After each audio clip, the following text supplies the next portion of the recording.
Olá, seja muito bem-vindo a mais um bate-papo que interessa a você, produtor rural, você que atua no agronegócio. A partir de agora, a gente conversa com o engenheiro agrônomo e pesquisador do SEAGRE, Fernando Cabral, que já está conectado com a gente. Olá, Fernando, bem-vindo, tudo bem? Olá, Léo. Olá aí todo mundo, espectadores, ouvintes, né? Obrigado aí novamente pelo convite, tá? Fico muito feliz em estar aqui novamente com vocês, podendo falar um pouquinho desse tema que é tão importante, né, para a nossa agricultura. Com certeza. Nessa edição, nesse bate-papo com o Fernando Cabral, a gente vai falar desse El Niño 2026, os impactos do El Niño para o agronegócio, os impactos do El Niño para o nosso estado de Goiás. Vamos falar sobre safra verão 26-27, se vai faltar chuvas, se nós teremos veranicos prolongados ou não. Então, continue com a gente, porque daqui a pouco nós vamos tirar essas e outras dúvidas. Lembrando que você pode participar com a gente também. Bom, Fernando, vamos iniciar esse bate-papo fazendo um resumo, né, um panorama dos desafios que o nosso produtor rural vem enfrentando. Quando a gente pensa na última safra de soja, a gente teve aí uma dificuldade para essa soja sair do campo e, consequentemente, para o plantio do milho. Qual que é o resumo que você faz desse período soja-milho? Bom, Léo, a gente foi uma cascata aí de consequências, né, de condições do tempo na nossa região que foram provocando alguns problemas, né? Primeiro se iniciou bem no início mesmo da safra, aí, 25-26, em que os produtores tiveram dificuldade de iniciar o plantio em função do atraso das chuvas. Quando elas vieram, se estabilizaram, e aí, de um modo geral, né, grande parte da nossa safra, ela foi muito bem conduzida. Mas somado a esse atraso inicial, e aí depois tivemos um grande volume de chuvas, de modo geral, na região sudoeste, sul e oeste do estado de Goiás, bem nesse momento da colheita da soja, isso também foi um outro ponto de atraso, né? Para que o produtor conseguisse tirar essa soja do campo e efetuasse o plantio da segunda safra, que já estava, né, de um modo geral, atrasado aí dentro do cronograma desses produtores.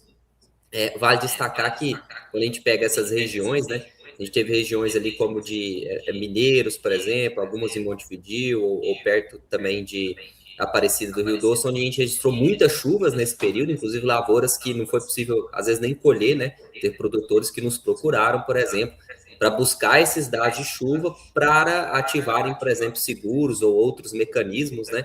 Porque nem mesmo a colheita, às vezes, em algumas áreas foi possível devido a essa intensidade de chuva, a soja acabou se perdendo, né? E aí, infelizmente, tivemos, acho que quase 100% das lavouras de milho atrasadas dentro do planejamento do produtor, ou quando a gente pega uma janela ideal para a nossa região, uma grande parte que ficou fora dessa janela ideal de plantio. Muito bem. Agora, quando a gente pensa em colheita desse milho, Fernando, para a colheita do milho safrinha aqui em Goiás, o que o produtor rural pode esperar? Bom, tipicamente a gente não tem, óbvio, né, problema com chuvas mesmo, foi um ou outro ano muito específico, né, que veio acontecer chuvas, vamos dizer assim, tardias nessa região, nessa época, e teve alguma ocorrência pontual. Para esse ano não é o caso, a previsão mesmo é de estabilidade atmosférica, mas, né, como a gente tem anteriormente uma condição, nesse ano, por exemplo, de antecipação do início do período seco na nossa região, que aí foi um outro agravante para essa segunda safra, né, somada ao atraso do início dela, a gente com certeza vai ter um impacto significativo no potencial produtivo, né? Não sabemos mensurar isso ainda, porque depois eu posso trazer alguns dados aqui da chuva nos últimos meses. A gente olha a média, um cenário. A gente olha fragmentado para as nossas diferentes regiões, a discrepância entre elas é muito grande. Então, é óbvio que de um âmbito geral, mais amplo, a gente, bem provável, vai ter uma perca de produtividade, mas nós temos lavouras muito ruins que provavelmente nem vão produzir, né? Infelizmente, visitamos algumas dessas em que mal o milho formou ali espiga, né, por exemplo, e algumas que, de certo modo, estão bem conduzidas, vão ter um certo potencial produtivo, né? Ou porque foram plantadas aí um pouco mais cedo, ou porque vieram receber mais chuvas do que de um modo geral, como a gente vê aqui nos registros das estações meteorológicas, né? Fernando, nessas regiões monitoradas pelo SEAGRE, SEMPA, Qual que é a realidade do milho nessas regiões aqui em Goiás? Uhum. Bom, olha só que quando a gente pega aqui interessante, né? Se a gente pegar aqui o mês de março, abril e maio, né? Que concentra mais a lavoura de milho presente, né? E um pedaço de fevereiro, claro. As chuvas quando a gente pega uma média de todas as estações, em todos esses meses, a gente pegar a média delas e comparar com a média histórica das regiões, elas ficaram levemente abaixo dessa média, né? Tendo um destaque quando a gente pega abril, que aí foi bem abaixo da média, né? O fevereiro e março, nem tanto, ficou muito próximo, né? Mas o abril e maio aí não, né? Aí as chuvas foram bem abaixo do que é a média histórica. Só que, olha só, quando a gente pega fragmentado, né? Então a gente começa a olhar estações meteorológicas separadas, por exemplo, o fevereiro elas ficaram muito semelhantes entre elas, então o que mostra uma boa distribuição de chuva, né? Mas quando a gente pega, por exemplo, o mês de março, né, na nossa região, a gente teve estações que chegaram a quase 500 milímetros e teve estações que ficou em 120, 150. Então, olha a diferença no volume de chuva de uma região para outra, né? Então, nós temos situações aqui, principalmente a região, se a gente pegar o município de Rio Verde, né? A gente pegar ali, por exemplo, a região mais sul do município, né? Fica a região do Pauzinho ali, região, por exemplo, do Rio Preto, a gente tem condições de lavouras muito ruins ali, né? Muito prejudicadas mesmo, né? Em alguns pontos, foi aonde a gente, de modo geral, sempre registrava essa menor quantidade de chuvas, né? E aí, quando a gente pega algumas lavouras que estão mais ao norte do município, mais próximo de Montevidéu, ou quando a gente sai de Rio Verde e olha lá para Mineiros, por exemplo, onde recebeu muita chuva em alguns desses meses, né, algumas áreas, aí a gente já vê situações de lavouras de milho bem estabelecidas, que mesmo com as adversidades, né, vão ter um bom potencial produtivo, tá? Então a gente tem visto esses cenários conforme a análise aí de nessas regiões que a gente mencionou um pouquinho. Muito bem. Fernando, nós estamos acompanhando muitas informações desse. Primeiro, a gente estava acompanhando sobre o El Niño 2026. Depois, a gente começou a acompanhar algumas informações agora de um Super El Niño 2026. E isso já está confirmado? Nós teremos mesmo esse Super El Niño 2026 ou não? Léo, o que a gente pode dizer mais de concreto ainda é sobre a sua ocorrência, de fato, né? Que de fato ela vai acontecer, seja, a gente já está com condições típicas dele, né? E sobre a intensidade dele, que de fato deve ser uma intensidade de moderada até mesmo a forte, né? A gente ainda não tem todas as ferramentas, né, nós aqui do CEAGRE e do SEMPA, para concretizar, de fato, se ele pode ser um super El Niño. A gente está esperando ainda mais algumas análises, né, para poder, de fato, concretizar isso e saber real essa intensidade final que ele pode vir a atingir, tá? Mas que ele vai ter uma intensidade aí de moderada, forte e até mesmo uma persistência, né, alguns meses de persistência ele terá. Por exemplo, a gente já está com condições típicas do El Niño, né, mais de 80% da sua probabilidade de ocorrência, e a gente vê previsões de até o nosso verão. Então, quando a gente olha lá o trimestre, novembro, dezembro e janeiro, as probabilidades de permanência das características de El Niño ainda são muito altas. Então, vão ser vários meses de persistência da sua ocorrência, por exemplo, né? Então, é uma das coisas mais concretas que nós temos. Tá certo. Fernando Cabral traz para nós agora as informações desse El Niño em Goiás. Você começou a comentar um pouco, mas o que o produtor rural pode esperar desse El Niño 2026? Uhum. Bom, o que de fato, né, e aí em função dessa intensidade que a gente já prevê dele, que ele traz aqui para a região nossa aqui de Goiás e regiões subjacentes, né? Bem provável nós teremos aí um atraso no início das chuvas, é algo típico que acontece em anos de El Niño nessa intensidade, né? Então, o produtor vai ter dificuldade novamente de iniciar a safra num períodos setembro, por exemplo, né? Setembro vai ser um mês muito difícil, muito dificilmente a gente vai conseguir cultivar no mês de setembro, né? E a perspectiva é que segunda quinzena ali de outubro, de fato, a gente comece a ter uma consolidação das chuvas e seja mais seguro a implementação de lavouras em nossa região de um modo geral. Outro fato, a ocorrência das temperaturas, né? Elas ficarão acima da média, tá? Isso é um fato quase que concreto já, porque na ocorrência do El Niño, e aí independente da sua intensidade, ele vem a trazer as temperaturas um pouco mais elevadas. Então, o produtor já pode se preparar para manejos que tentam mitigar esse estresse. É claro que a gente não sabe ainda será o quanto que vai ser mais alto, né? Porque tem algumas condições de temperatura mais alta que a média que pouco a gente pode ter de influência negativa na lavoura de soja. Mas se a gente começar a chegar a patamares próximos a ondas de calor, por exemplo, aí o produtor passa a ter mais uma dificuldade para trabalhar. Mas então ele já pode pensar em manejos para tentar preparar a planta para essas temperaturas mais altas, né? Uma outra coisa também que o El Niño traz para nós são irregularidades das chuvas. Então, pode ser que a chuva até lá no final, né, quando a gente faça uma análise, ela não ficou abaixo da média. Mas serão chuvas bastante irregulares, com o que você disse aí no início, né, de eventos extremos. Então, estamos prevendo isso, né? Então, dias consecutivos sem chuva, numa maior amplitude, e aí quando esse evento vem a ocorre daquela forma intensa, né? Muita chuva no mesmo momento, que pode causar danos tanto às lavouras, mas também em zonas urbanas aí, né? Então, isso é outra coisa que a gente pode ver nessa safra. Então, assim, Léo, está se desenhando para uma safra, né?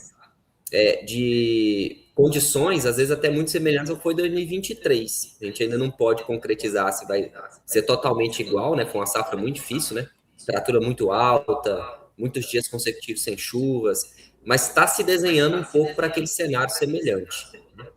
Uhum.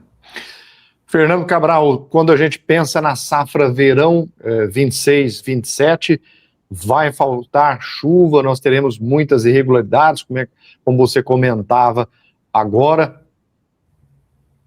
Vai ter bastante, as irregularidades vão ser, essas assim, vão ser bem presentes mesmo. Os volumes, principalmente no verão, ainda apresentam volumes pelo menos dentro da média esperada, né? E aí, então, a gente está falando de dezembro, janeiro, fevereiro, né? Então, talvez ainda não... Claro que isso pode mudar, mas ainda estamos vendo volumes dentro da média esperada, mas com essas chuvas, às vezes, em eventos extremos acontecendo, né? O que é ruim, porque aí a qualidade da chuva fica muito ruim, essa chuva não armazena-se completamente no solo, a planta não consegue aproveitar totalmente ela, e aí fica um volume, vamos dizer assim, enganoso para a agricultura, né? Então, em volume esperado, por enquanto, ele apresenta dentro da média, né? Principalmente no verão, falando do verão, mas podendo acontecer nesses eventos muito irregulares ou eventos mais extremos. Bom, Fernando, aí nós temos a questão do verão prolongado, altas temperaturas, e aí podemos ter aquela questão de perder as sementes, né, por falta de umidade no solo.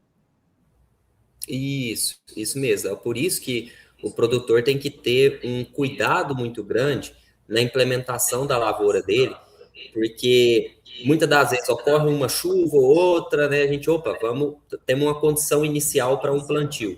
Mas aí essa chuva não permanece, porque ela está muito irregular no início, e aí vem uma alta temperatura, ele acaba perdendo aquela semente, né? E aí vai ter um custo ali para aquele replantio, né? Então, ter bastante cuidado nessa implantação, esperar de fato as previsões ficarem mais concretas, as chuvas ficarem mais estáveis, porque mantendo-se a umidade do solo, mesmo que a temperatura se eleve, né, ela ainda consegue conservar a temperatura mais amena e a semente poder ter uma boa germinação e emergência.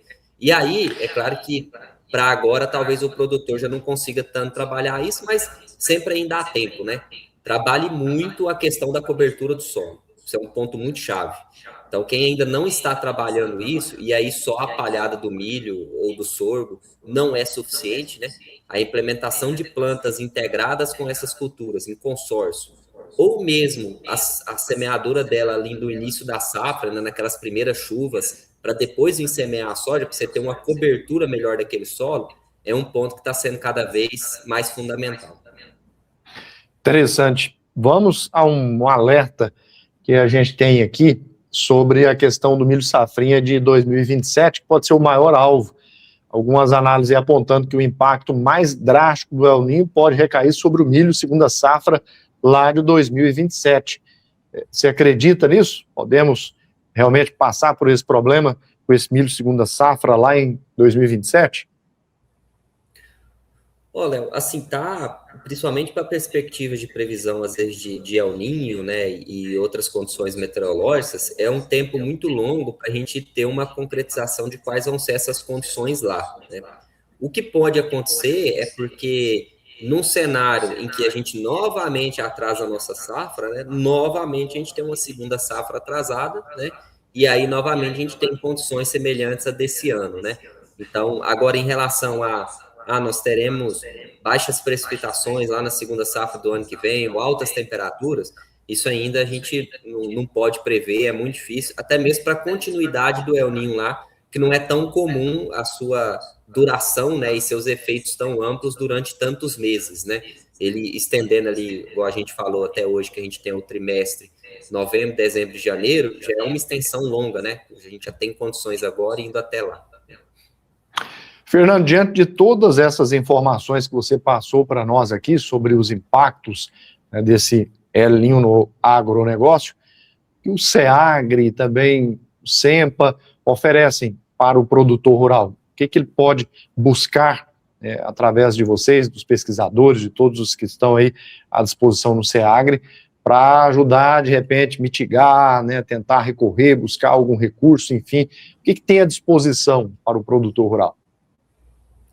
Bom, hoje aqui os centros, né, tanto o SEAG como o SEMPA, têm trabalhado em duas linhas, né? A primeira é essa relacionada à previsão do tempo, do clima, os boletins, para ajudar o produtor a se preparar, né? E no caso, aqueles que tiveram intercorrências durante a safra, a gente também lança, né, boletins da safra, ou até mesmo disponibiliza dados para que ele possa se subsidiar e tentar recursos, questões de seguro agrícola, outros mecanismos, né? Então, é uma forma que o SEAGRE e o SEMPA tenta ajudar o produtor. E a outra perspectiva são os trabalhos que o SEAGRE, junto com os diversos grupos do IEF Goiano, realizam, né, para técnicas de mitigação, né, das adversidades climáticas na agricultura, né, que vai desde ali da questão dos biológicos ou insumos, trabalho de solo, trabalho de produtos anti-estresse, né, ou seja, diversas tecnologias originárias ali do centro do IF, ou mesmo em parceria com empresas, né, para, dentro dessas adversidades, o produtor talvez conseguir trabalhar manejos que mitiguem, então, esses efeitos, né, que a gente não consegue mudar eles, mas conseguimos talvez diminuir o efeito deles sobre aquelas plantas, e já vimos coisas muito positivas, como essa do solo que eu mencionei, né, produtores que utilizam, e às vezes quando comparado a áreas que não estão aplicando esse manejo, houve efeitos benéficos. Um dos eventos que eu participei aí com vocês no SEAGRE, eu ouvi do produtor rural Ivan Bruselli, que é diretor do Sindicato Rural de Rio Verde, dizendo que ele recorreu a alguns recursos junto aí com vocês e obteve bons resultados. Foi um relato interessante, né? O Ivan, ele acompanha, é um grande parceiro nosso, acompanha nós desde o início do centro, tanto temos estações meteorológicas na propriedade dele, mas ele sempre participa dos eventos, né? E aí, nos eventos, a gente sempre traz pesquisas nossas, mas também trazemos empresas ou outras instituições públicas para mostrar as pesquisas deles, né? E foi num desses painéis que ele conheceu ali uma empresa e um pesquisador e pegou, né, aquele produto, colocou na fazenda dele e, segundo ele, teve bons resultados e vem utilizando. E assim, outros produtores, ou ele mesmo com outras tecnologias que às vezes a gente apresenta ali, não só originárias nossas, né, mas que nós damos a oportunidade do parceiro demonstrar, tem tido bons resultados. Interessante. Bom, estamos caminhando para o final da nossa entrevista aqui com o Fernando Cabral. Hoje nós falamos bastante sobre os impactos do El Niño em 2026 e o que está por vir também na safra 26-27, né, na safra verão 26-27. Fernando Cabral, vamos às suas considerações finais aí, as suas recomendações que com certeza impactam e muito no dia a dia ali na parte prática, né, quando coloca a mão na terra ali, realmente faz muita diferença para o produtor rural que está nos acompanhando. Fica à vontade. Com certeza. Bom, nós vamos agora com esse fechamento da segunda safra, né, tentar trazer uma boa análise para o produtor, para mostrar qual foi o real impacto, né? Isso não só em média, mas também fragmentado, porque a gente tenha melhores mecanismos, né, para as próximas safras. Esse é um primeiro ponto. O segundo é que quando a gente olha a previsão para junho, que já iniciando o nosso inverno, né, a gente mantém a previsão aí de estabilidade, temperaturas um pouquinho acima da média, então a gente já tem que começar a ficar um pouco atento às questões dos incêndios, né? Da ocorrência de incêndios na nossa região, os produtores já ficaram um pouco atentos, as máquinas vão estar no campo aí daqui um pouco, né, colhendo, então isso já é uma questão de preocupação, né? E como planejamento para a próxima safra, o produtor já começar a observar manejos que vão desde a escolha da semente a manejos fitossanitários, biológicos ou nutricionais, para tentar mitigar esses efeitos de temperaturas um pouco mais altas, né, ou dias consecutivos sem chuva, e buscar um bom trabalho com o seu solo, né? Vejo que ainda pode ser feito de melhorar essa cobertura, porque eu acho que isso vai ser um ponto-chave inicial para o início e continuidade da safra, né? Quem tiver um solo com boa saúde, boa estrutura, com boa cobertura palhada, eu acho que ele vai se sobressair muito mais daquele que não tem isso, mesmo sobre essas adversidades. Então, acho que um dos pontos-chave é o produtor procurar trabalhar isso. Com certeza. Fernando Cabral é engenheiro agrônomo, é pesquisador, está sempre em contato com os nossos produtores rurais aqui do estado de Goiás, tem a informação no momento em que ela acontece. Obrigado, Fernando, um abraço para você, toda a turma aí do SEAGRE e SEMPA. Valeu demais, grande abraço, Leonardo, sempre pelo convite de estar aqui, grande abraço a todos que estão nos vendo ou nos escutando, e ficamos sempre à disposição aqui a trazer informação para os produtores, técnicos que estão aí tentando produzir alimentos para o mundo. El Ninho 2026, impactos em Goiás, foi um pouco do assunto que a gente trouxe para você aqui nessa transmissão. Muito obrigado ao senhor e à senhora pela companhia. Lembrando, se você tem alguma dúvida, quer falar diretamente com a gente, é só ir lá no Instagram, leonardofreitas.agro, manda por lá que a gente vai chegar até o Fernando e a turma do SEAGRE. Chegamos ao final, ao senhor e à senhora, muito obrigado pela companhia e que você tenha um dia de boas notícias e bons negócios. Grande abraço e até a próxima.